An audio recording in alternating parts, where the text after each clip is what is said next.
মৃত্যুবার্ষিকীতে যে ছুটি আছিল, জন্মদিনে ছুটি আছিল, শেখ রাসেলের ছিল যে মৃত্যুবার্ষিকীতে না জন্মবার্ষিকী ছুটি, এগুলো সব বাধা দিছে। এই কারণে তো হিংসাত্মক রাজনীতি না দেশে। এখানে তো এটা হচ্ছে তত্ত্বাবধানের দোষ না, তো এটা তো শেখ হাসিনার দোষ আছে। এটা তো শুধু তত্ত্বাবধায়ক সরকার তারেক জিয়া তা তো না, তো সবারই দোষ আছে। তো তুমি চেয়ারে লাত্তি দিয়ে গেলে তোমার লাত্তি দেবো না সবাই।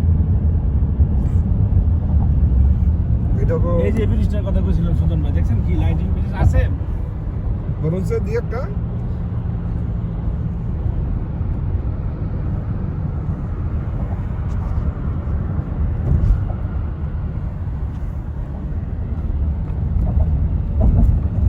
এই ব্রিজটা পছন্দ করে জানেন? Long island city Astoria.